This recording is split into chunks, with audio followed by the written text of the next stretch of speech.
Olá, benditos! No capítulo de hoje, o cronista volta à narrativa que foi interrompida no capítulo 13 e continua o registro de como a Arca da Aliança foi levada para a nova capital do reino, Jerusalém. Então, pegue sua Bíblia e vamos para o 15º episódio da série 29 dias dentro da Corte Real de Judá em 1 Crônicas.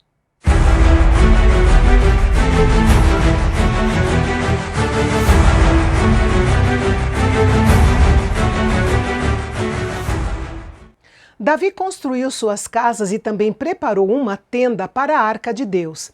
Neste ponto alto de grande triunfo, o cronista nos lembra que Davi morava em uma casa, ou várias, e a Arca da Aliança estava em uma tenda. E esta tenda que Davi preparou para a arca não era o tabernáculo de Moisés, porque o tabernáculo de Moisés continuava em Gibeão. Depois da trágica morte de Uzá, porque tocou na arca, Davi aprendeu ou lembrou que a arca deveria ser transportada apenas pelos levitas. Ele aprendeu a lição de que o processo é tão importante para Deus quanto o resultado. Ele reuniu todo o povo de Jerusalém e reuniu também os sacerdotes e levitas para supervisionarem o percurso e a entrada da Arca da Aliança na tenda que havia sido preparada. Davi disse a eles que se santificassem para esse momento tão especial. Essa santificação exigia a separação de toda forma de impureza. Incluía abstinência temporária de relações sexuais, uso de roupas limpas e nenhum contato com cadáveres. Feito isso, finalmente, eles estavam prontos para trazer a Arca do Senhor para o lugar preparado para ela.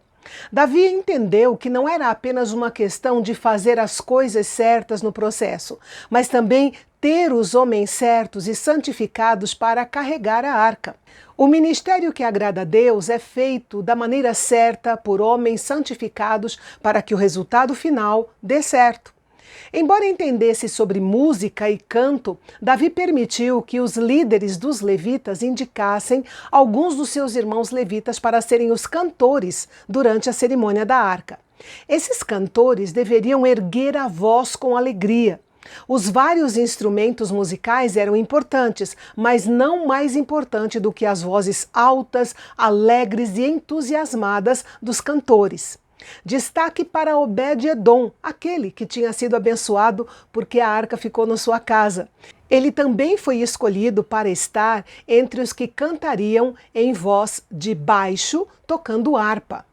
Destaque também para Quenanias, que seria o mestre dos cantores. Ele era hábil em música, poderoso em sua voz e bem qualificado para liderar o grupo. Berequias, Eucana, Obed-Edom e Jeías seriam porteiros da arca, ou seja, foram designados para guardar a porta da tenda na qual a arca deveria ser colocada e guardada para que nenhuma pessoa não autorizada viesse a tocá-la. Também deveriam cuidar da arca no caminho e protegê-la do toque de mãos de qualquer um da multidão.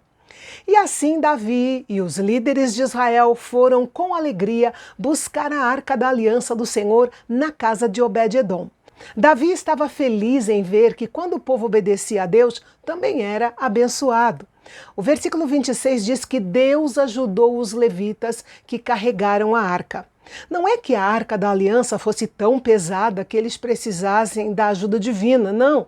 Mas é que havia muita pressão e estresse em carregar um objeto tão santo que recentemente tinha resultado na morte repentina de Uzá.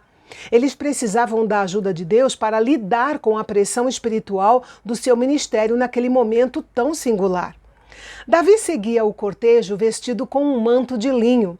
Isso significa que ele deixou de lado as suas vestes reais e se vestiu como os outros sacerdotes e levitas que acompanhavam o cortejo.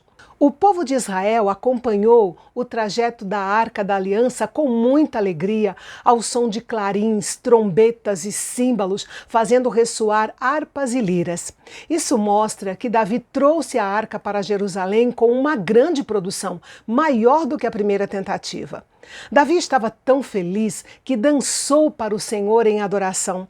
Essa expressão do seu coração mostrou que ele tinha um vínculo emocional genuíno com Deus. Existem dois grandes erros que nós devemos evitar quando se fala de emoções e vida espiritual. O primeiro erro é o de fazer das emoções o centro da nossa vida cristã. E o segundo erro é o de manter a vida cristã totalmente separada das emoções. Em nossa vida cristã, as emoções não devem ser nem manipuladas e muito menos reprimidas. Pelo conhecimento geral da cultura antiga e moderna dos hebreus, podemos supor que a dança de Davi não foi uma performance solo. O contexto claramente o coloca junto com os sacerdotes e com os levitas.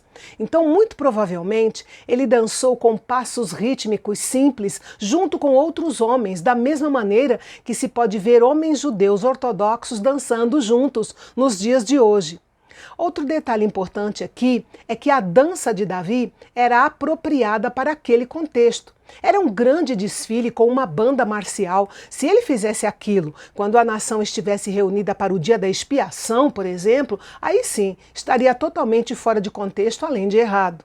Quando Mical, esposa de Davi, apareceu na janela para ver a passagem da Arca da Aliança e viu Davi dançando e se alegrando, dentro do seu coração ela sentiu desprezo por ele. Mas ao que parece, Mical não se opunha exatamente à dança de Davi, mas sim ao modo como ele estava vestido.